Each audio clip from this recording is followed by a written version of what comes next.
There's an African proverb that states every morning a gazelle wakes up and knows it must outrun the fastest lion or it will be killed.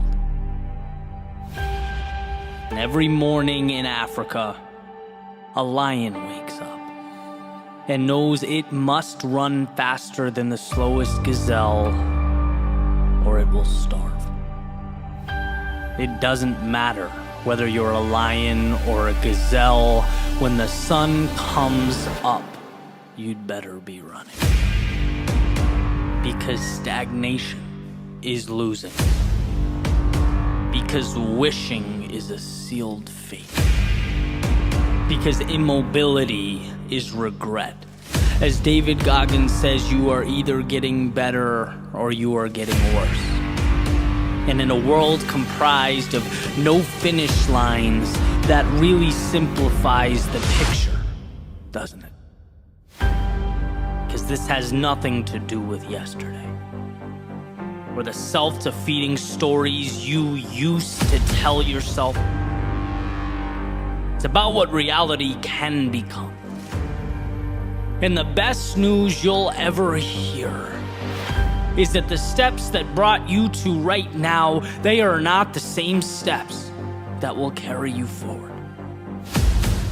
Every single sunrise is a chance to chase down that which sets your soul on fire. Lion or gazelle, day or night, it is never too late to become what you have never been, to rewrite your story. Not for the doubters or the naysayers, but for you. See, they'll never get it. They'll never understand that your progress is your happiness, why you'd endure the depths of hell twice to be 5 seconds faster, a little better, to build a little higher. It's not nuance, it is survival, woven into your DNA, and just as much a part of you as the heart in your chest. See, today is a currency, the most valuable entity you possess. Clay where dreams are molded, light that turns unknowns into outcomes, impossibles into stepping stones. It's why each step is so precious, because each one is a bridge to a part of you yet to be explored. See, Nietzsche said it best: one must still have chaos in oneself to give birth to a dancing star. It is why we build these metaphorical arenas, because without them, there are no dragons to slay, there are no mountains to climb or armies to conquer. It is from chaos that order is born. Every crack of the sword brings understanding. When the sun comes up, there is no wishing for a better world. There is creating in yourself the one who will make it better, the one who will lead himself and others, who will find amidst the horizon the existence of a world within.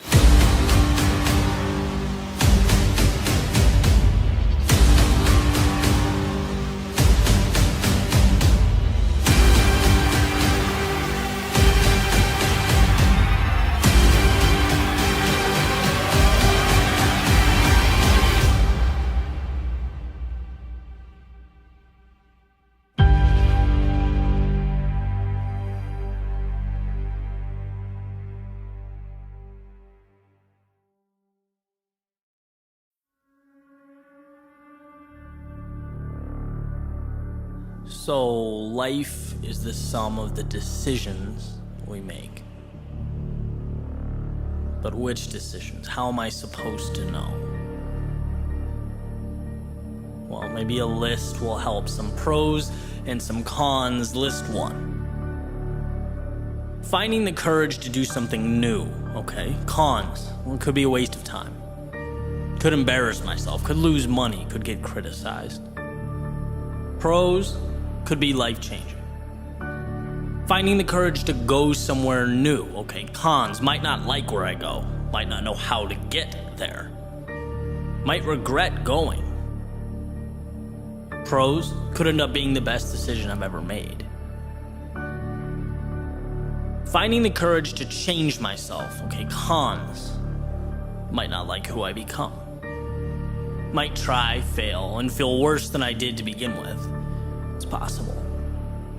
Pros, well, I might become exactly who I need to be. And so looking at this, it essentially comes down to conserving the old or making the new. Maintaining or capturing the upside.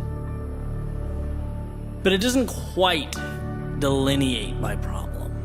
Okay, so different angle, list 2. Finding the courage to do something new. If I fail, is it reversible? Yes. I can fail, and if I do, I'll simply go back to doing that which I had been doing. Alright, finding the courage to go somewhere new. If I don't like the destination, is it reversible? Yes. I can change my flights, grab a train, turn the car around, I decide where I go. Finding the courage to change myself. If I don't like the trajectory, is it reversible? Yes. If I don't like how I'm evolving, I can stop. I can start back at the beginning. Who you are is in your control, okay? So after 2 lists, the pros have immense upside and the cons, well, they have relatively minor downside and they are reversible. Meaning if I try something I've always wanted to try, go somewhere I've always wanted to go, become the person I've always wanted to be, things could fall apart. But the damage is more annoying than it is life-altering. It's not forever, it's fixable. On the other side, if I hit that home run, my life changes. My world evolves. What's possible expands. And it's not that I will, it's that I could. And doesn't everything start with could? A seed of possibility? An idea that plants roots and when merged with courage and action takes shape? Of course. But most importantly, this information in front of me tells me something pretty incredible. A story with few words and infinite meaning. The key that unlocks some of the most important doors to be opened. And it's this. Most of our inaction, most of our regret, most of our almosts come from cowering amidst possible outcomes that are reversible. Running from potential consequences that we could wipe clean like a dry erase board and try again. The downside, it pales in comparison to the upside. We're running from a slap on the wrist or the momentary anxiety associated with turning down the wrong street, right? That's the takeaway here. That's where the magic lies, not in the possibility that everything could work out, but the realization that if it doesn't, life moves right along. That contrary to the narrative so often making its home in the back of our minds, life has redos. You can screw up. You can reverse track and start again. The only action you can't fix is the one you never take. And well, I'm looking at this list and I just don't see any upside in that. So I recently came across a quote. It says, "I can't change the direction of the wind, but I can adjust my sails to always reach my destination." It made me think about sort of an undervalued aspect of growth or progress. It is the idea that we're not supposed to have the answers. We're not supposed to know. Life is more about the ability, right, the mental fortitude to be able to take what comes at you, the highs, the lows, the ups, the downs, understand them, adjust your strategy, and move on, right? Because there are things about the world that you can't change. There are things about the world that we're not gonna like. It's no secret, there's a lot of suffering in life. And it's the ability to take that and rise above it to create something of substance that ultimately defines us, right? That makes or breaks us. I can personally look back and think about the times that perfection was my enemy. I didn't want to start a new venture or release some content, or, you can fill in the blank. I didn't want to do it because I told myself it wasn't perfect. Well, perfect is really a mask, for insecurity. It's a top layer. It's being scared, it's being fearful.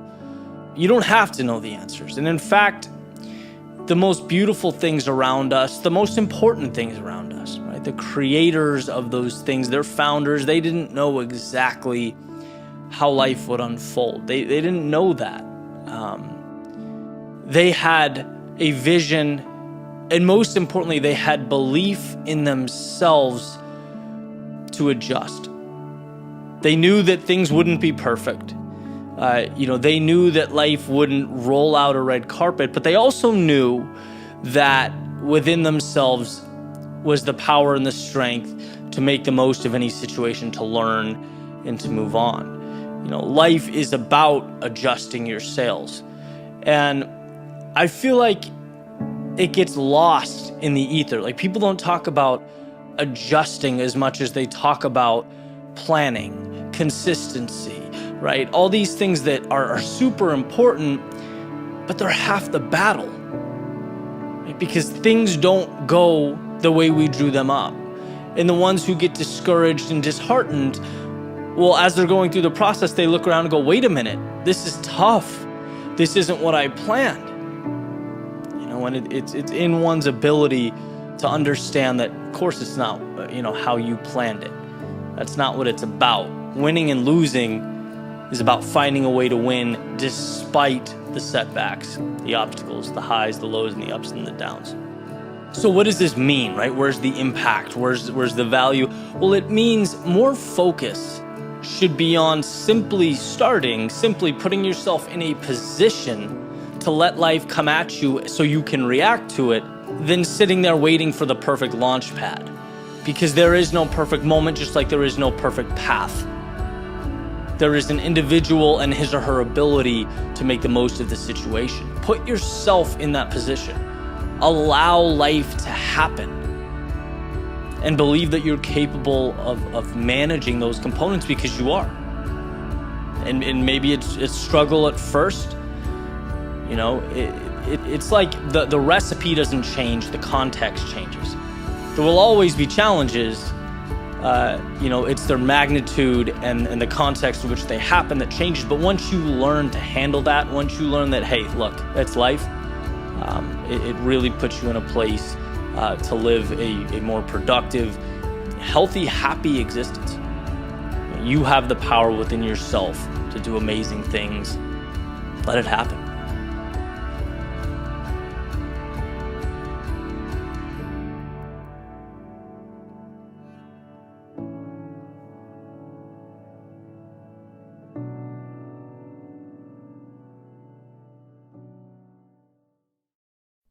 There's a rope. It's stretched, taut, about 10 feet up, parallel to the ground. You're holding on with both hands, just hanging there. You're not alone. There are people to your left and to your right, all holding on just like you are. A few minutes pass, then a few more, and suddenly this little realization trickles into the back of your head. This is not going to be a cakewalk. In fact, it's starting to hurt. You've moved beyond that phase of simply being in unfamiliar territory, and now you know where you are. You're uncomfortable. Out of sheer curiosity, you look to your left, you look to your right, and you start noticing that these people next to you are beginning to let go. One by one, they're making the decision that it simply isn't worth it. So they make it stop, and so could you. But you decide not yet. You hold on. Maybe it's curiosity, maybe in some convoluted way it's ambition. But you separate yourself from the negative, from the voice convincing the people next to you to just lift their fingers and make it go away. Somehow you're floating above all that. Another minute goes by, another and another, but it doesn't make a difference because you're focusing on the seconds. Because anyone can do anything for 1 second, it just so happens that they add up. It happens that they create minutes.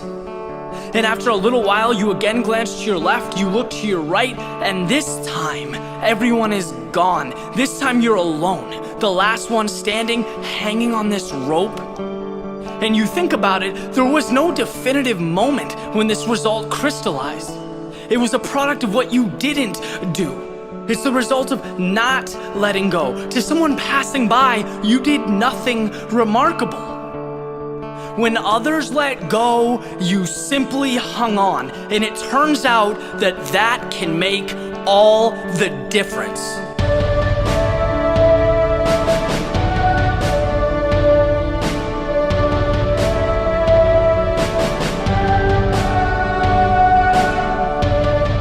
So many different thoughts, opinions, approaches regarding success. That magical word, what is it? What does it mean? How do you get there? With reality swirling around you, problems derailing, pushing you back, we're inclined to believe that getting what we want needs to be some huge production, some monumental shift, and I do not agree with that. Success is seeing the big picture. It is hanging on through the negative, looking past the now. It's what you don't do. That fight in you that separates your goals from everything else. Look, there's always a point when you're tired, when your fingers start to slip, when a simple decision takes the pain intertwined in the present moment and makes it disappear. But right now is not what you're after. Anyone can have right now. The goal, the finish line is down the road. It requires that you hang tight, that you strap in and ride this thing out. If you want it, it's there. It's that simple. It's not a trick or a riddle. It's a question. When others let go, will you hang on?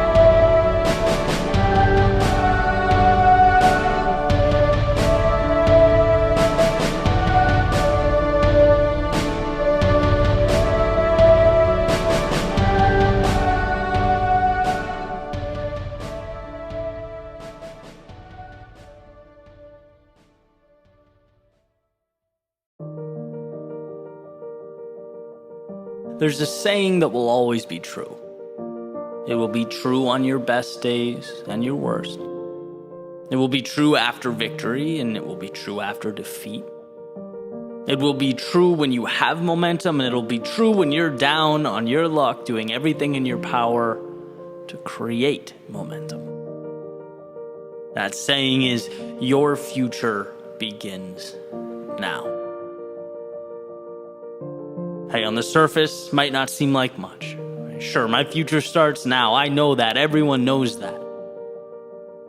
Well, if that's true, if everyone does in fact know that, why do we spend so much time stuck, reliving our past, unable to break free? Why do we remain terrified to change? Why do we feel such a connection to who we were, how others saw us? Why must we remain loyal to the character we've been playing in our mental autobiographies?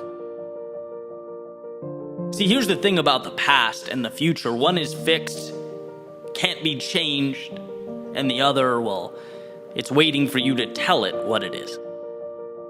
One is expired time, one is plans to be determined. And it's interesting how we continue to conflate the two. Epictetus has said that the more things we value outside of our control, the less control we have. Well, I'm going to be the messenger here, relaying the precious truth that yesterday is in fact out of our control. What can be controlled is where we go from here, the next step. Meaning today is not your failures, it's where you take those lessons. It's not your mistakes, but it's what the stronger you can now endure because of them. It's not the dreams you let slip away, but where your pursuit might take you now. And yeah, yesterday certainly contributes to your outlook, as all information does. Its value considered, its impact assessed. It guides you, but it's not you. And that difference is astronomical. There's a question about the role the past plays in our lives. That has to mean something, right? Your past is, in many ways, your story. It's why you think the way you do. It's contributed to your understanding of the world. It will always be a part of you, and I believe that. But I also believe the past is a story. And just like reading one chapter in a book simply sets the stage for the next one without controlling its direction, so does every day that has led you up to now. Life gives us the tools to experience, to grow, learn, and then shed that which does not coincide with what's important. Your failures are not you. But they are precious in that they push you towards what you'd like to be. See, you can experience something and not be that thing. As Kierkegaard says, if you label me, you negate me. If you proclaim me to be X, you're essentially stealing from me the infinite possibility that is the future. Yesterday has nothing to do with what I can become. And so taking it a step further, never mind being labeled by someone else. How could you label yourself and see it as anything but self-sabotage? See, you're never defined by your past, but always learning from it.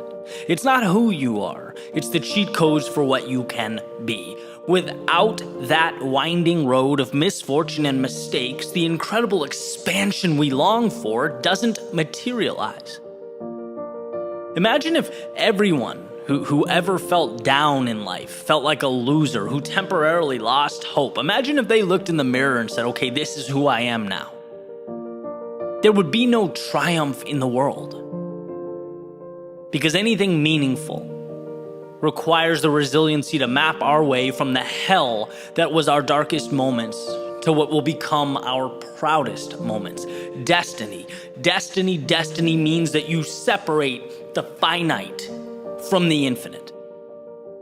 What you used to call yourself has prepared you to move towards the horizon. But what you used to call yourself is also as irrelevant now as those seconds that you watched tick away. Seconds that maybe you're not proud of. Seconds that perhaps taught you about the world. Seconds that gave you a glimpse of what's possible, unveiled the happiest of times, all of it. In its own unique way, it brought value, but none of it is your future. Why? Because back to that beautiful, all-powerful sentence, your future begins now. Your destiny is awaiting its marching orders, and all you have to decide as you stand today is where that ship will sail.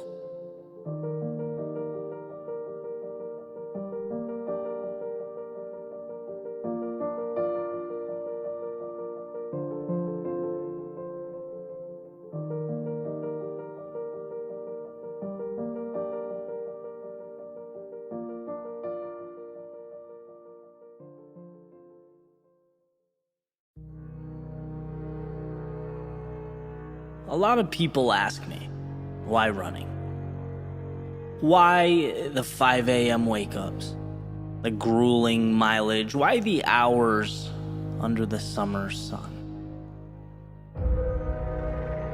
And well, my answer is simple.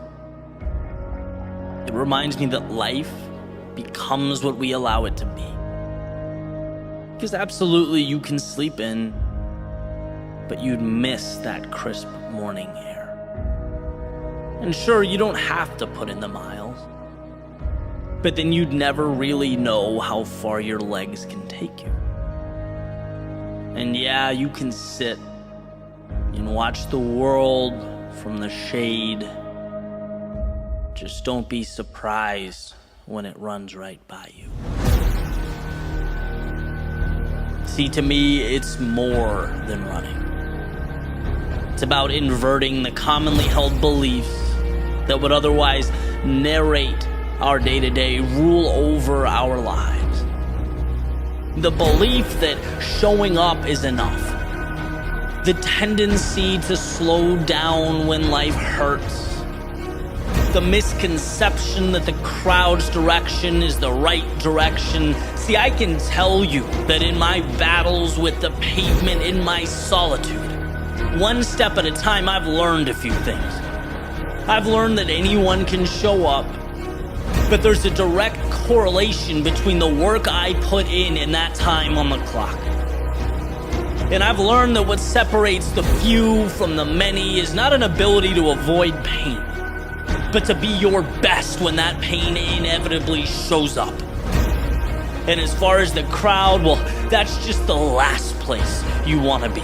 Common is antithetical to greatness. And well, when I get home and I put my feet up, I want to know one thing. I want to know that when most would have stopped, I kept going. When most would have doubted, I was certain that in a world of crowds and rules and conformity, I was uncommon. And so it goes that each step is about training the mind to see that alone is not incorrect. Alone is going where most won't. See, the word exceptional carries with it an understanding you're paying a price most would refuse to pay. And pushing through is about carving into your soul the truth that discomfort is not a reason to stop or hide. It's a gateway to the good stuff. It's why you're here. And each breath is about carving out a place for yourself in a world that needs what you have to give it. It's making a mark, leaving a legacy. It's not the road or the trail or the feet on the pavement. It's about taking what's in front of you and converting it into something more, something greater. That's why I run. That's why the accusation, odd, crazy, abnormal, and uncommon gets the same response. Good.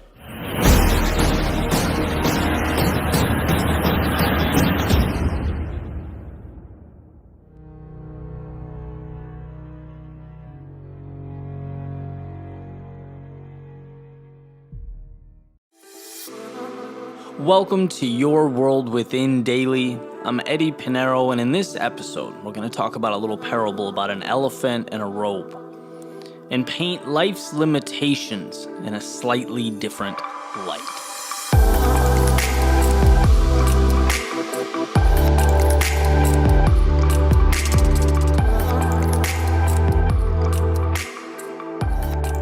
So in this parable, there's a man and he's walking through a circus.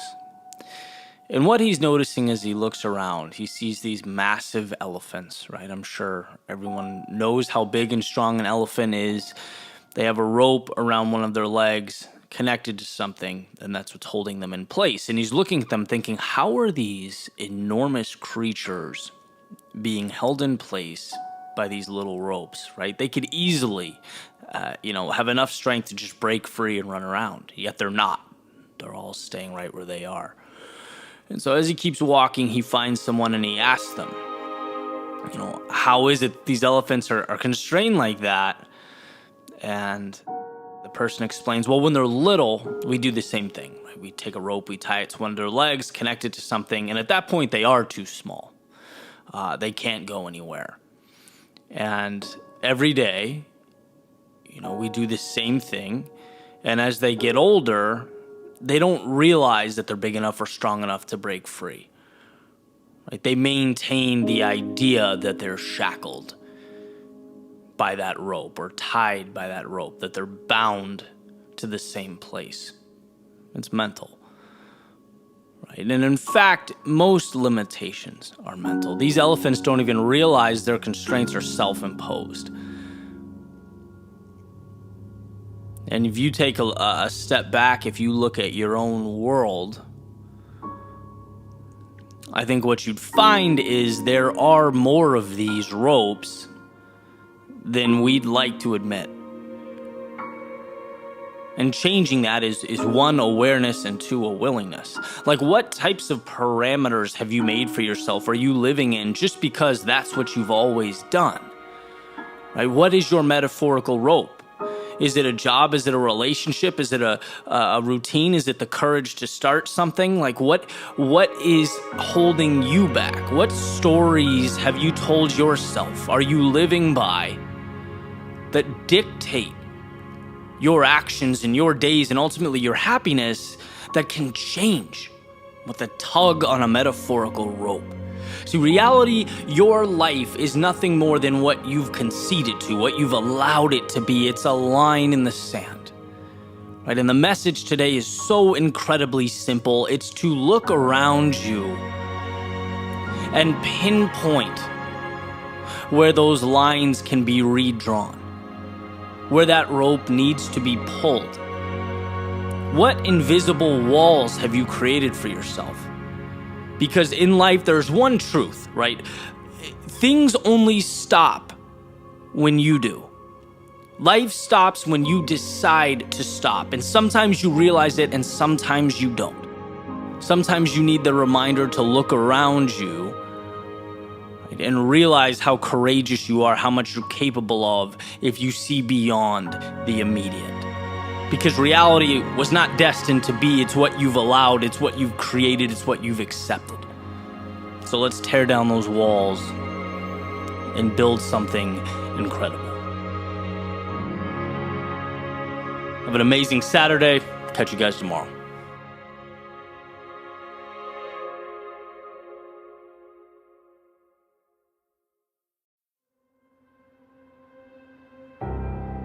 It's interesting to think about life as a journey, as in the places you've gone, the twists and turns that materialize, the people that have entered and left your world, the days that one by one emerged and retreated. I took a walk this morning and was thinking about all the steps that brought me to this point, the decisions I made or didn't make, the actions that essentially bridged then and now. It's quite an adventure we're on. And what I realized on this particular walk was that throughout my story, some of my biggest shifts, my greatest transformation, even the happiest moments of my life, they were born from questions that I asked myself. Some incredibly obvious. Questions that maybe I just never asked. Others, well, they required reworking common narratives. But they were all questions that caused me to reflect on my life and my situation and allow me to be more, to focus on the right things and leave all that other stuff behind. So I figured I'd share a few of those questions today, what they meant for me, and how hopefully they can help you along the same lines. So question number one, what do I have to lose? I learned early on that our tendency is to want to protect what we have. Routine is safe and safety is survival. Whether it's trying something different, going somewhere new, leaving something behind, very few decisions in life can't be reversed. Very few decisions are forever. Yet we often stay in situations we aren't happy with because we fear the unknown so greatly that it seems not worth it. And this isn't a character flaw, it's instinct. But it can be rewired and reworked. Because danger isn't in making mistakes, danger is in never making them and becoming a fraction of what you might have been. So that's question number one. What do you have to lose? Question number two, am I happy? Why is this on the list? Because sometimes I'd forget that it's okay to simply do what makes me happy, what I enjoy. I don't have to do anything. I get to live the way I want to live. I think we too often let happiness take a back seat while we pursue things that we feel a sense of obligation to pursue. Right? And I'm not saying happy all the time is a thing. I've talked about that before. I've made videos about it. Life is absolutely peaks and valleys and navigating between them. But I do think happiness should be what we aim for. It should be our foundation and closely tied to our sense of purpose because, well, you don't get a second life. So it's important to make sure you enjoy this one. And frequently ask yourself if where you are in life makes you happy. Number 3, how can I get there? Now the nuance here, the difference is in the word how at the beginning of the question. Think about that. Think about the difference between can I get there and how can I get there? I learned this in college and it truly changed my perspective. You know, when you start any journey knowing that the destination will be reached, when there is no question, when you're sure of yourself, the little decisions are no longer about whether to turn back or whether it's worth it. There is no can I, but it's in the how, it's the adjustments. What do I need to change? What have I learned that I can implement? What is everyone else doing or not doing that I can do? It's not whether your goal exists, because it does. The question is how do you get there? Number 4, what can I remove? Why? Because our tendency when we feel stuck or overwhelmed or lost or unsure is to look to acquire solutions, right? It's like, what can I add that I don't have? What can I obtain that will fill some void or gap? And sure, you know, maybe sometimes that's the case, but in my experience, far more common is the need to eliminate what doesn't serve you. It's not to add, but to remove. It's to simplify. Identify what matters and just remove the rest, right? It's such a nice feeling to have line of sight to a particular goal and a foundation in place that allows you to move towards it. Eliminating the activities that are meaningless. And that's, you know, the people that hold you back, the places that don't coincide with who you want to be. If it's not helping you, it's hurting you. So, what can you remove? Number 5, have I been scared recently? And those of you who have been listening to me for a while, you know I'm big on this one. If you haven't been in a situation recently where you've been nervous or uneasy or unsure, then you probably aren't growing.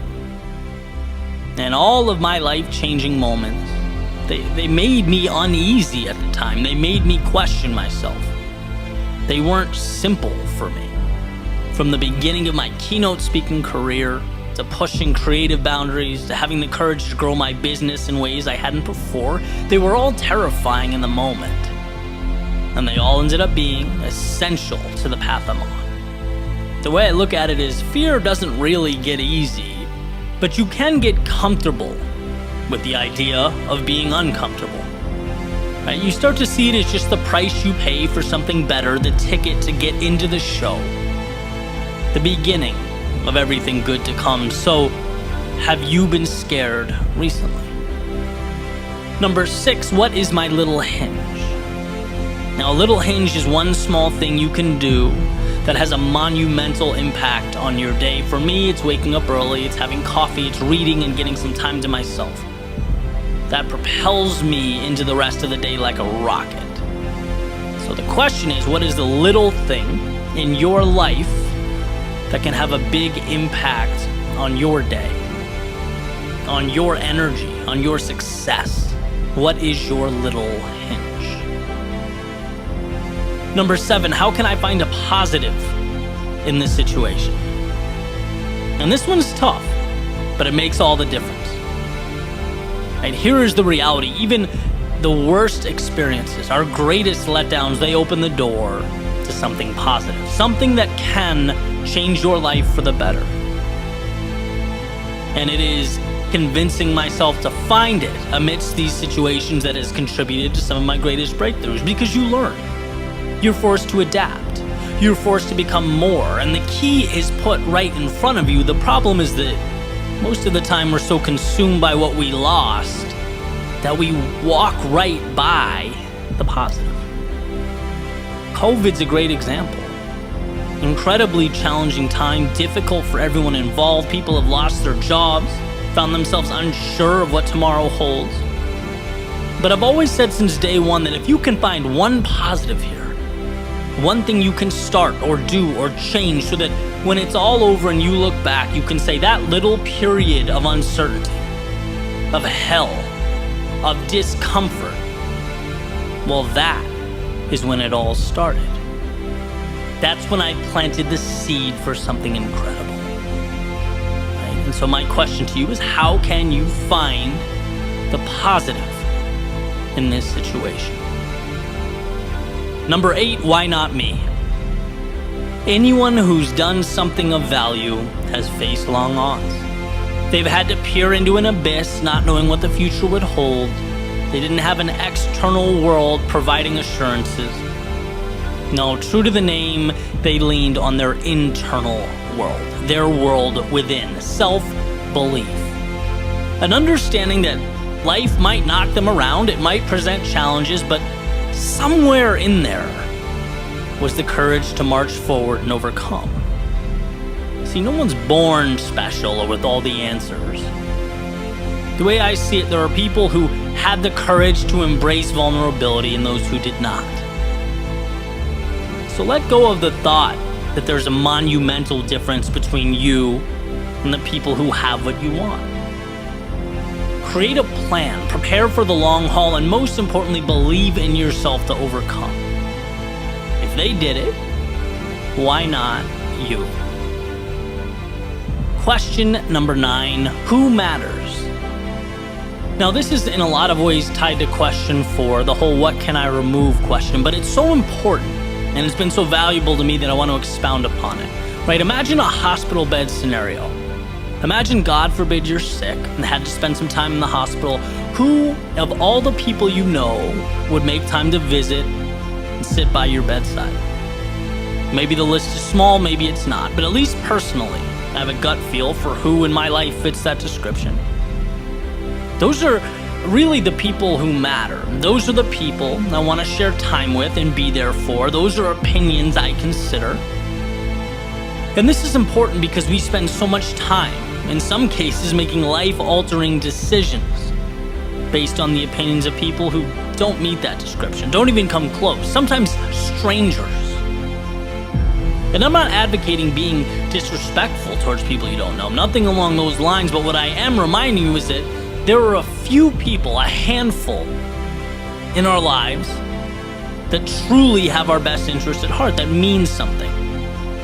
Don't adjust your life for people not on that list, right? It's important to ask yourself who matters.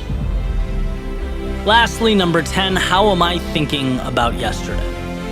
Now, this one's near and dear to my heart because yesterday can be a tricky thing. You know, we fall into the trap, sometimes without even realizing it, of allowing our past to determine our future. Well, this is how people saw me yesterday. This is how I felt about myself yesterday. This is what my life was like yesterday. So this is who I am. This is who I need to be. But that thinking couldn't be further from the truth, right? You are always one decision away from a totally different life, one step away from walking down a new path, from creating something for yourself never seen. So don't ever feel like you can't change or grow into something new because you spent so long getting to where you are now. See, life is malleable. It's a story you decide to tell, and as I've always said, you are the captain of your ship. And that wake behind you has no control over where you choose to go next. Don't ever forget that. Your attention should be on where you are now, not where you used to be. So how are you thinking about yesterday? And most importantly, where will you go from here?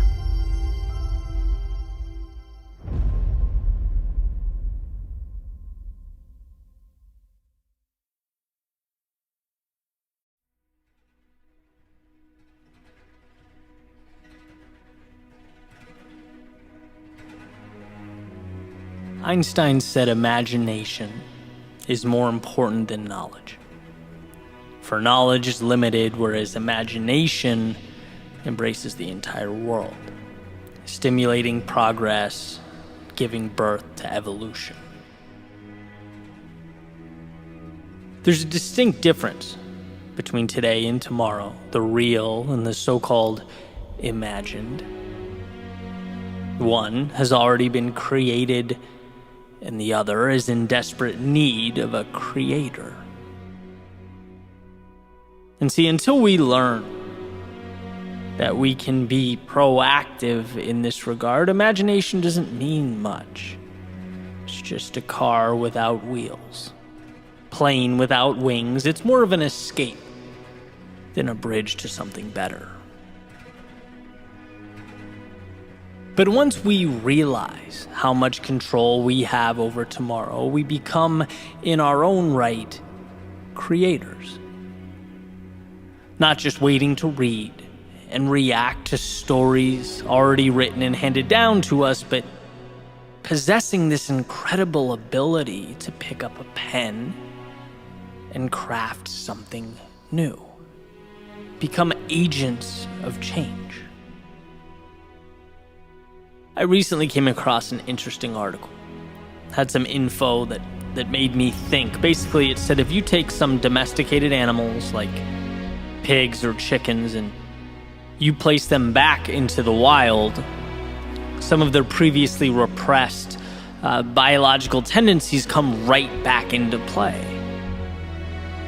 So, for example, chickens change their breeding habits, how they take care of their eggs. Pigs regrow their hair and that mane going down their back. And these old, repressed, kind of hidden away genes are reselected for again over time. And the animals begin to reacclimate, as though that potential was never lost. It just needed to immerse itself in the right environment. And it's like, well, if we view ourselves in that same light, now we might ask, what if we positioned ourselves to gravitate towards an environment that was best for us? What if I imagined a world, not exactly like today, but one better conducive to me being me? A world where I'm set up to thrive.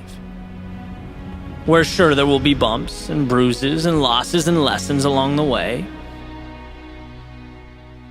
but where I'm immersed in a journey towards a destination that excites me, that lights me up. Can I find the courage to not only imagine that finish line, but also act accordingly, move towards it? You know, I always say the hardest thing to do is to recreate outcomes that look different from the current moment. Because, well, the current moment is all we know. It's all anybody knows. And by the way, it's all anybody wants to know, right? Until something new is placed right in front of them at their feet, until proof exists.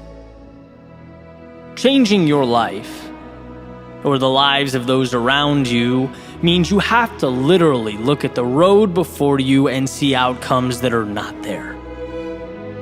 Then you have to believe in those outcomes.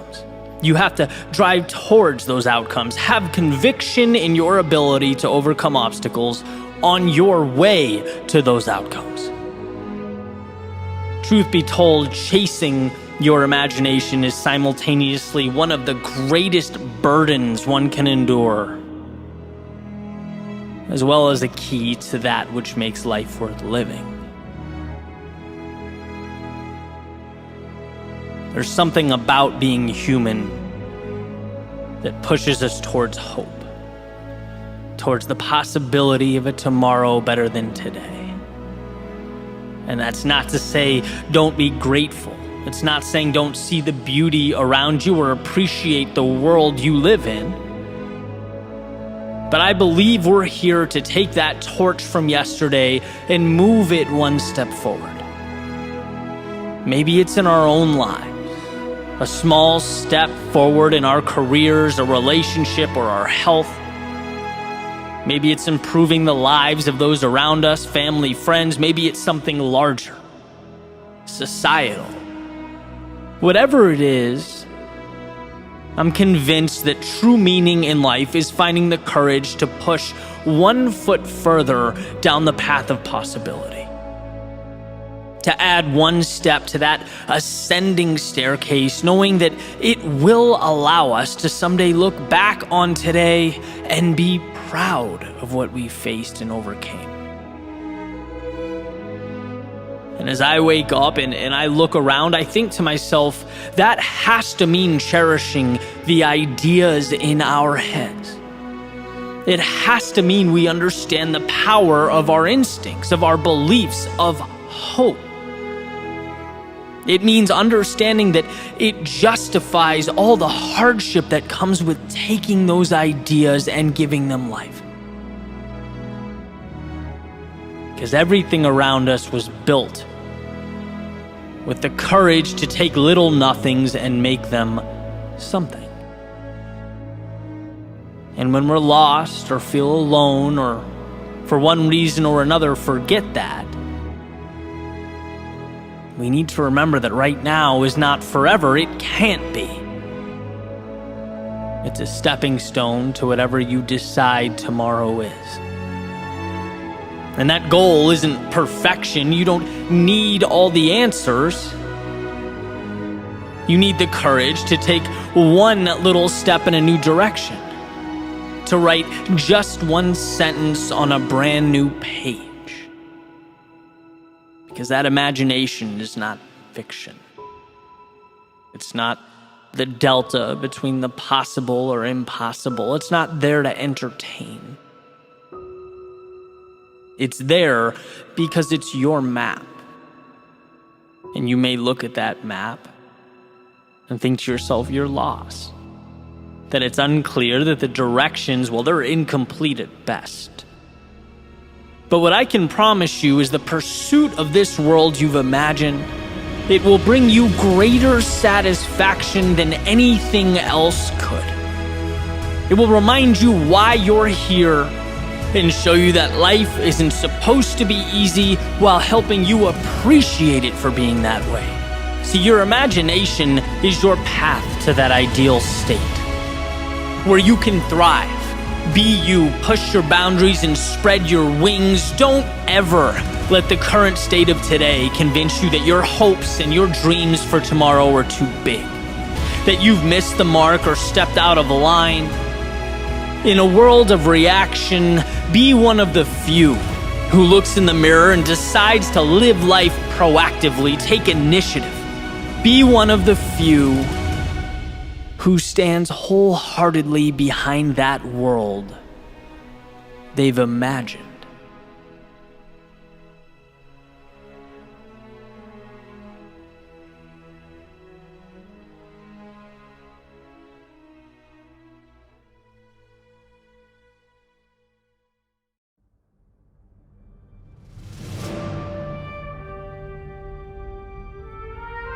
If life is truly what we make it,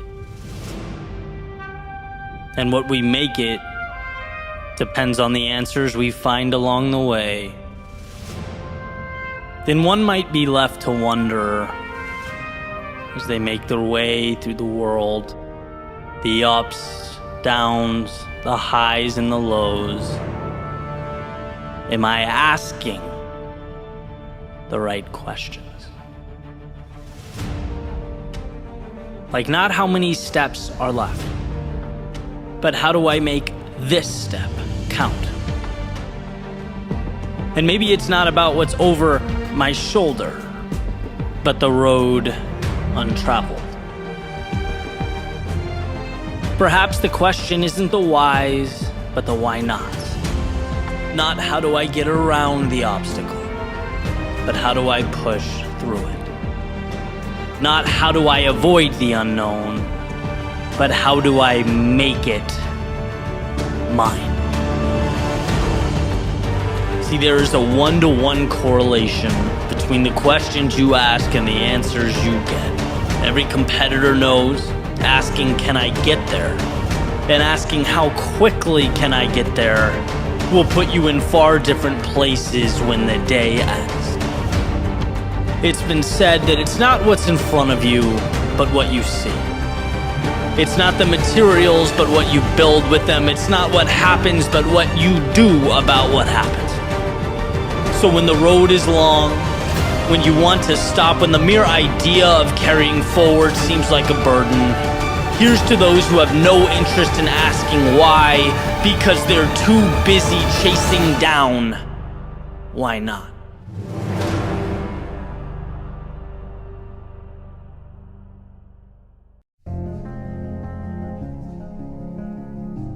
Sometimes it's what we don't say that echoes the loudest.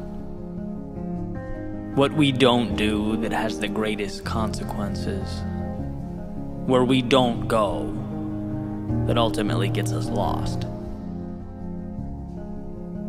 I remember as a teenager applying to college. I was working on the admissions essay. I was brainstorming with my grandmother, talking over possible topics and approaches. And she read me this quote that's sometimes attributed to Mark Twain, but that's beside the point. The quote states, 20 years from now, you'll be more disappointed by the things you didn't do than by the ones you did do. So throw off the bow lines, sail away from the safe harbor. Catch the trade winds in your sails, explore, dream, discover. And I thought this was the perfect bridge to the next chapter in my life.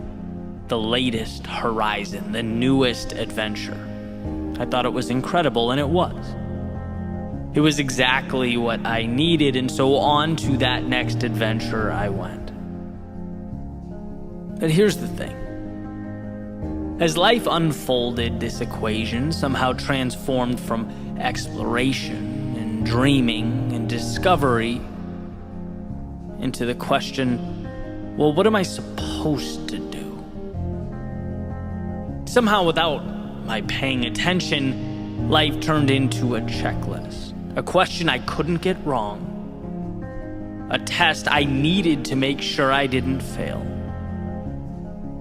It's amazing how quickly we forget the infinite breadth of life because we're focusing on the dotted line before us, the one we're supposed to walk.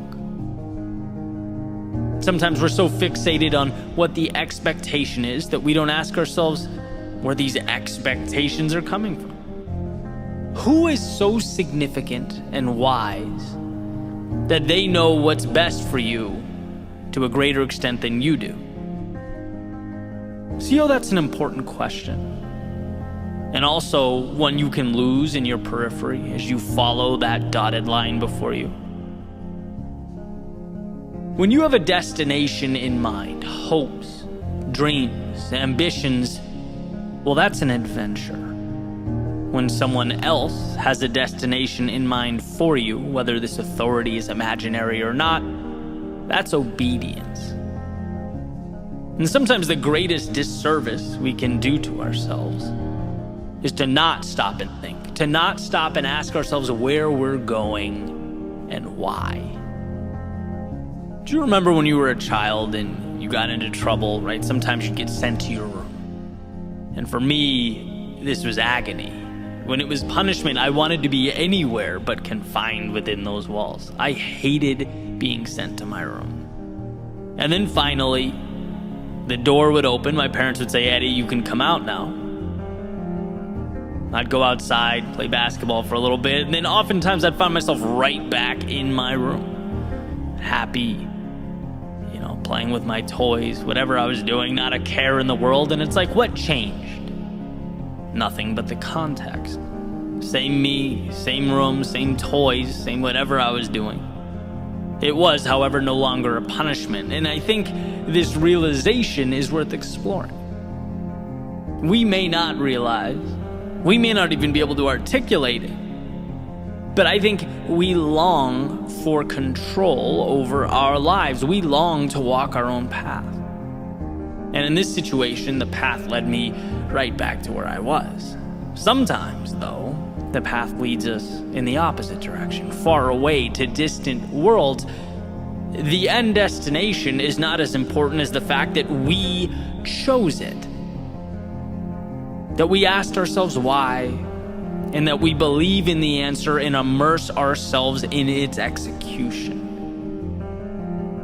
So when Mark Twain talks about the things that we don't do holding more weight in our hearts, it's because those things we tend to skip over are often the very things that breathe life into our souls. We'll go to school to get good grades, to get a 9-to-5, to get a promotion, to get a mortgage on a home. But the audacity to open that photography studio, the nerve to think you could rent a van and travel the country, the delusion to think you could start that routine that will get you in the physical shape you've always dreamed of. See, we're lucky and fortunate to have the things that we have. The quality of life we lead now far exceeds those that came before us. Life is convenient, incredibly convenient. But what is convenience if it comes at the expense of purpose, of meaning in life? Because that's what steers the ship. A crisis of meaning ultimately mitigates everything else. There is no exploration without meaning. And without exploration, tomorrow becomes a repetition of today, not an evolution of today. And what's incredible, truly incredible, is that our purpose can be rediscovered, our paths redefined. How? By having a long conversation with, you guessed it, yourself. By putting the phone in another room, by disconnecting the Wi-Fi and spending time with you. Something along the lines of, dear self, what matters to me in this world? Where am I going right now? Is where I'm going right now aligned with what matters to me in this world? And sometimes the answer is yes, sometimes no. Great, but what we have now is a foundation to work off of. An awareness that should be celebrated, that you created. It's so easy to walk through life and never have that conversation. It's so easy to sleepwalk to the tune of someone else's song, the beat of other people's drums. But when you open your eyes, you see the correlation between your thoughts and your actions and your reality. You realize that when you wake up, that tendency to ask yourself what you have to do today, to reflect on your problems, those questions you assumed were normal, that you never gave much thought to. Well, now you'll see you can dismantle that notion. Now you'll see that if you can ask yourself what you have to do, you can just as easily ask yourself what you want to do, what you get to do, what life is inviting you to do. If you can reflect on your problems, you are just as capable of reflecting on the opportunity at your fingertips. If you can spend time dwelling on whether you're walking the obligatory dotted line that's been laid out in front of you, you're just as capable of redrawing that line and allowing it to pull you into a new dimension. Listen again, 20 years from now, you will be more disappointed by the things you didn't do than by the ones you did do. So throw off the bow lines, sail away from the safe harbor, catch the trade winds in your sails, explore, dream, discover. Explore, but for you. Wander down those paths that have for so long piqued your curiosity. Try things you once felt like other people were entitled to, but you'd never given yourself permission. Be that for yourself, because no one will come up to you and randomly give you that green light. Dream, because without building your castles in the air, as Thoreau calls them, you live your entire life on the ground. You'll never hit targets that you don't create. And sure, there'll be a time that only you see the destination. Great, that's life, but with each step forward, as it becomes more real for you, it will make sense to others as well. Trust each step like it is in and of itself a miracle. And you'll find in time that that's exactly what each step was. And lastly, discover. Discover who you are, what you're capable of becoming. As Emerson said, to be yourself in a world that is constantly trying to make you something else is the greatest accomplishment. To forge your own path, build your own life, stay true to your own heart is courage. So sail away, because you have the ability, because you are strong enough, and because the story you're about to write doesn't continue on until you turn the page on today's chapter.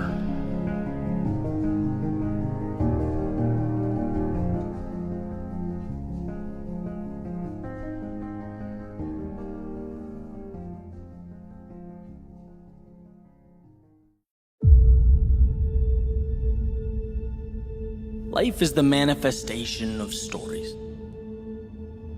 Stories we tell ourselves about the world and our place within it.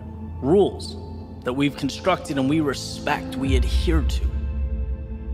They dictate the outcomes we get. They become our reality. Because to establish a parameter means at some point there's a line that we don't cross, right? And there are obvious lines that we point to and we say no thanks. For example, our values, right? I won't do X because, well, it will hurt someone I love. Or legal parameters. I won't do Y because I know the repercussions, they're too much. It's not in my self-interest. And these are obvious. These are talked about. We're aware of these stopping points. But I want to talk about a different set of rules. The stories we're writing without realizing we're doing it. How we think we're running a sprint, but have no idea that there's heavy weight on our shoulders holding us down, and you can't take that weight off if you don't know it's there. And this all came to me a few months ago. I was in LA for the weekend having lunch with some incredible entrepreneurs. They've done some amazing things. And one of them sold a dating app for hundreds of millions of dollars, another one a healthcare company, another one had a very successful food distributing business, and I'm sitting there kind of blown away. And my priority was to listen, not run my mouth or fabricate or impress, but to simply observe what creates this type of result. I was listening to Alex Mayer, who created Zeus, talk about his upbringing. Right? He came to the US as an immigrant from Iran and worked his way up from nothing. It's not like these folks were given the world, they took it. And it took me about 3 minutes to find a commonality in their worldview. To me, it couldn't be more evident. It was impossible to miss. They don't look at life how I do, or at least how I did. See, the story I told revolved around my parameters.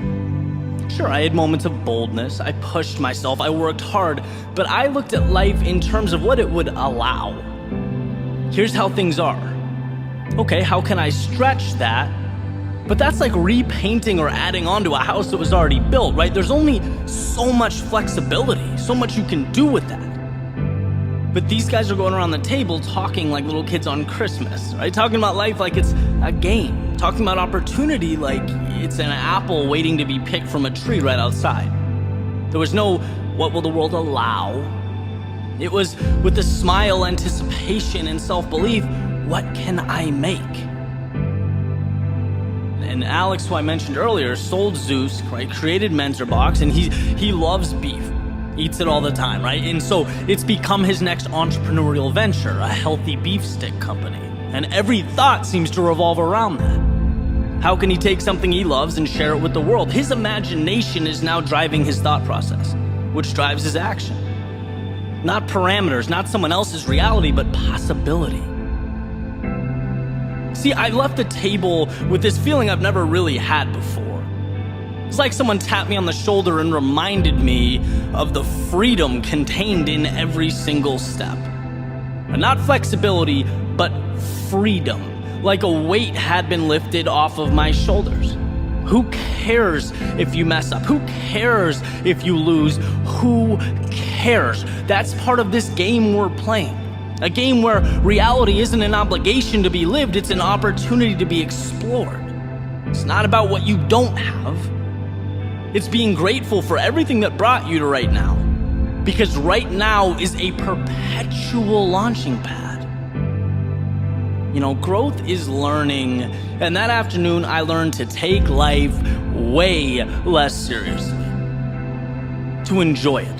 To let imagination drive every step. Because the difference is some of us build because we don't want to lose. We don't want to succumb to fear and not meeting our potential, right? We fear being inadequate, falling short. We see obstacles.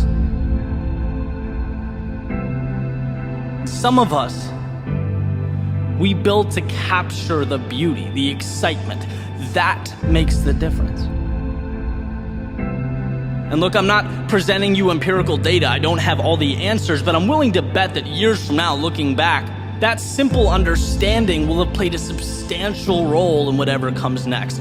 The rules changed, and so did the path.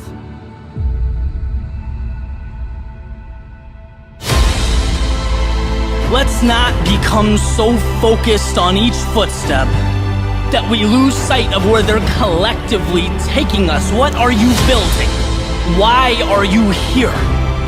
To play by someone else's rules or to transform yourself and by default the world around you? See, reality is fluid, it's malleable, and the beauty is in that process of creating. A ship leaving the harbor has infinite possibility, unlimited potential, and that gives it its power. There's no right turn or wrong turn. The only way to lose is to stand still, to think that horizon in the distance is too far or not for you. See, a harbor is not a stopping point, it's a beginning. So take control over that world, push it, test it, see what it has to offer, throw your interests and your curiosities against the wall, see what sticks, see what ignites your soul, test the universe, because life, it rewards the bold. Those courageous enough to step outside their front door and not follow, but design. Those who know things are the way they are simply because others before them had the courage to make it so. Well, now it's your turn. You defeated the 1 in 400 trillion odds stacked against your birth. You navigated through your low points. You've done enough to get to this very moment, this instant, where the mistakes that brought you here will become the wisdom that leads you forward, that takes you to places you never thought possible. And where exactly that is entirely up to you. But like I said upstairs, it's been an amazing trip. So last day, and gonna make it count.